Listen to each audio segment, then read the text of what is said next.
Mission take classes में आप सभी का स्वागत। एक बार फिर 3 फेज मोटर के 10 अति महत्वपूर्ण क्वेश्चन लेकर आए हैं। बात करते हैं क्वेश्चन नंबर फर्स्ट। प्रेरण मोटर का कार्य सिद्धांत आधारित है। कार्य सिद्धांत as a working principle Faraday के नियम पर, घूर्णीय चुंबकीय क्षेत्र पर, फ्लेमिंग के दाएं हाथ नियम पर, ओम के नियम पर। तो यहाँ पे सही है घूर्णीय चुंबकीय क्षेत्र यानी कि रोटेटिंग मैग्नेटिक फील्ड RMF के सिद्धांत पर आधारित है। क्लियर, ये बात समझ में आ गया। अब बात करते हैं प्रश्न नंबर 2 की। प्रेरण मोटर की घूर्णन गति ऑप्शन नंबर 1 समकालिक गति के बराबर, दूसरा समकालिक गति से अधिक, नंबर 3 समकालिक गति से कम, नंबर 4 आवृत्ति तथा ध्रुव से ज्ञात की जाती है। तो यहाँ पे जो प्रेरण मोटर की गति होगी यह ध्यान दीजिएगा हमेशा सिंक्रोनस स्पीड से कम होगा। NR हमेशा कम होगा किससे? NS से। NR हमेशा कम होगा NS से। ये कहाँ पे कम होगा? इंडक्शन मोटर में। ये ध्यान दीजिएगा इंडक्शन मोटर में हमेशा रोटर की गति सिंक्रोनस गति से कम होती है। तो यहाँ समकालिक गति से कम। जैसा कि कोई चीज़ जिसके कारण उत्पन्न होता है, ध्यान दीजिएगा कोई चीज़ जिसके कारण उत्पन्न होता है वो उत्पन्न करने वाले से हमेशा कम होता है। वो उत्पन्न करने वाले से हमेशा कम होता है, ध्यान दीजिएगा। अब बात करते हैं प्रश्न नंबर 3। प्रारंभ के समय प्रेरण मोटर की स्लिप फिसलन बराबर होती है या स्टार्टिंग के समय इंडक्शन मोटर का जो स्लिप होता है वो किसके बराबर होता है? अनंत, इकाई, शून्य, इनमें से कोई नहीं। तो यहाँ पे इकाई सही होगा। यहाँ पे क्या सही होगा? इकाई सही होगा। क्यों? क्योंकि एक फार्मूला होता है जो स्लिप होता है, स्लिप बराबर होता है NS माइनस NR बटा NS। चूँकि मोटर प्रारंभ में है, प्रारंभ में क्या होता है? NR बराबर 0। प्रारंभ में NR बराबर 0, इसलिए NS बटा NS ये कट जाएगा और आ जाएगा 1। तो यहाँ पे प्रारंभ स्टार्टिंग के समय जो स्लिप होगा वो इकाई होगा। ठीक है, ये ध्यान दीजिएगा, ये बहुत इंपॉर्टेंट फार्मूला है। अब बात करते हैं प्रश्न नंबर 4 की। 3 फेज प्रेरण मोटर के प्रारंभिक बल आघूर्ण को बढ़ाया जा सकता है। 3 फेज मोटर के प्रारंभिक बल आघूर्ण को बढ़ाया जा सकता है एज ए स्टार्टिंग टार्क। किसकी बात कर रहा है? स्टार्टिंग टार्क की। तो स्टार्टिंग टार्क को अगर बढ़ाना है तो रोटर का प्रतिरोध बढ़ा देंगे तो हमें टार्क मिल जाएगा। स्टार्टिंग टार्क बढ़ाना है तो रोटर प्रतिरोध बढ़ाकर हम स्टार्टिंग टार्क बढ़ा सकते हैं, इसलिए यहाँ ऑप्शन नंबर फर्स्ट सही होगा। क्लियर। अब बात करते हैं क्वेश्चन नंबर 5। बहुत ही इंपॉर्टेंट क्वेश्चन है ये। अल्टरनेटर में भी आया, मोटर में भी आया, हर जगह आएगा और ये आएगा ही ज़रूर। कोई भी एग्जाम टेक्निकल का देने जाएंगे तो यहाँ से एक क्वेश्चन मिलेगा। एक ध्रुवी एक 4 ध्रुव AC मशीन की कुल विद्युत डिग्री निम्नलिखित में के बराबर होगी। जैसा कि हम फार्मूला बताए थे, थीटा इलेक्ट्रिकल बराबर P/2 इंटू थीटा m, मतलब मैकेनिकल डिग्री। और मैकेनिकल डिग्री हमेशा जो होता है वो 360 होता है, इसलिए थीटा ई बराबर P यानी कि 4/2 गुणे 360।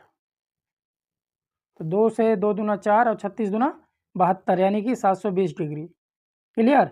ये इंपॉर्टेंट क्वेश्चन है, हमेशा बार बार आ रहा है। अब बात करते हैं क्वेश्चन नंबर 6। निम्न में कौन सा 3 फेज मोटर सेल्फ स्टार्टिंग नहीं है? ये भी बहुत इंपॉर्टेंट क्वेश्चन है, अक्सर लोग गलत कर देते हैं। निम्न में कौन सा 3 फेज मोटर सेल्फ स्टार्टिंग नहीं है? सिंक्रोनस मोटर, स्क्वायरल केज प्रेरण motor, wound rotor motor, double cage rotor. तो यहाँ पे जो ऑप्शन सही होगा वो है सिंक्रोनस मोटर। क्या? सिंक्रोनस मोटर जो 3 फेज है वह सेल्फ स्टार्ट नहीं होता है। ये ध्यान दीजिएगा, इंपॉर्टेंट क्वेश्चन है, ये भी अक्सर लोग गलत कर देते हैं, ध्यान दीजिएगा। अब बात करते हैं क्वेश्चन नंबर 7 की।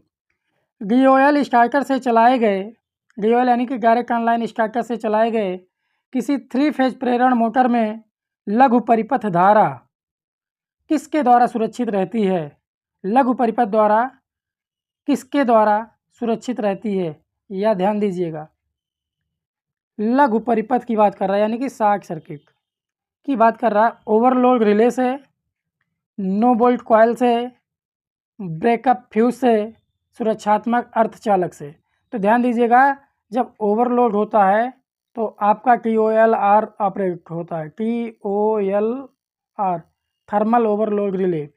नो बोल्ट कॉयल आपके प्लंजर को कस के रखता है, एज ए मैग्नेटिक कॉयल बोला जाता है। और यहाँ पे ब्रेकअप फ्यूज सही है ऑप्शन, यहाँ पे कौन सा सही है, ब्रेकअप फ्यूज। रियल स्टार्टर से चलाए गए किसी 3 फेज प्रेरण मोटर में लघु परिपथ धारा ब्रेकअप फ्यूज द्वारा सुरक्षित रहती है। यदि शॉर्ट सर्किट होता है तो आपका ब्रेकअप फ्यूज उड़ जाता है, जिससे आपका ये 3 फेज मोटर सुरक्षित रहती है। क्लियर। और सुरक्षात्मक अर्थ, अगर बॉडी में कोई किसी कारणवश आपका अर्थ सप्लाई जा रहा है तो उसको ग्राउंड कर देगा। क्लियर। तो यहाँ पे जो ऑप्शन नंबर 3 सही है। अब बात करते हैं क्वेश्चन नंबर 8। ये बहुत सदाबहार क्वेश्चन है, इंपॉर्टेंट क्वेश्चन है, ध्यान दीजिएगा। 3 फेज 3 HP 415 वोल्ट 50 हर्ट्ज पिजरी एज ए स्क्वायरल प्रेरण मोटर की पूर्ण भार लाइन धारा, ध्यान दीजिएगा, पूर्ण भार लाइन धारा होती है 3 एम्पियर, 4.5 एम्पियर, 6 एम्पियर, 9 एम्पियर। दोस्तों अगर इस तरीके से क्वेश्चन आए तो आपको कुछ करना नहीं है।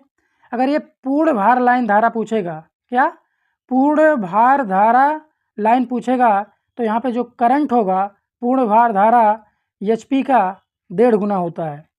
यहाँ पे 3 HP है, 3 HP में 1.5 से गुणा कर देंगे, ये आ जाएगा 4.5। कितना आ जाएगा, 4.5 एम्पियर। तो यहाँ पे 4.5 एम्पियर सही होगा। ये हमेशा ध्यान दीजिएगा, मोटर की पूर्ण भार लाइन धारा होती है, तो ये 3 गुणे 1.5 मतलब पूर्ण भार धारा HP की 1.5 गुनी होती है। ये नोट में लिखिएगा, ये नोट हमेशा याद रखिएगा। पूर्ण भार धारा HP की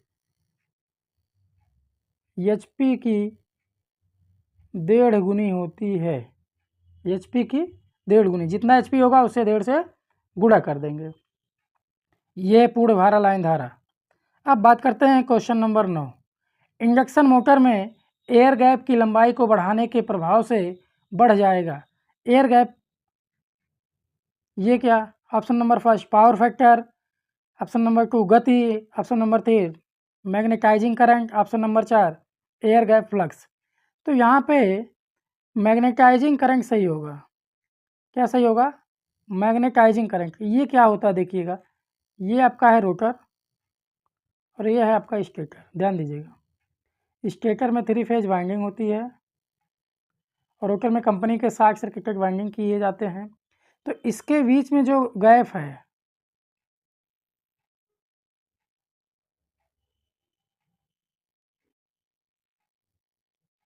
ये जो गैप है इसी की बात कर रहा है, एयर गैप की लंबाई। तो मैग्नेटाइजिंग करंट यहाँ पे सही होगा। क्लियर, ध्यान दीजिएगा। अब बात करते हैं क्वेश्चन नंबर 10।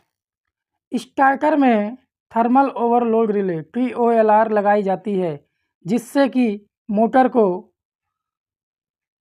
विरुद्ध सुरक्षा प्रदान हो या प्राप्त हो। लघु परिपथ, सॉरी, पहला ऑप्शन लघु परिपथ, खुला परिपथ, अधिक धारा, निम्न वोल्टेज। तो अभी इसके पहले जस्ट क्वेश्चन में आया था, तो यहाँ पे सही होगा अधिक धारा, as a overload current, overload current, TOL thermal overload relay overload current से सुरक्षा प्रदान करता है। ओके, अगर यह वीडियो अच्छा लगा हो तो चैनल को लाइक करें, सब्सक्राइब करें, शेयर करना ना भूलें। साथ ही में अगर हमारे व्हाट्सएप चैनल से जुड़ना चाहते हैं तो जुड़िए, जिससे आपको ये सब PDF आसानी से प्राप्त हो पाए। थैंक यू, धन्यवाद।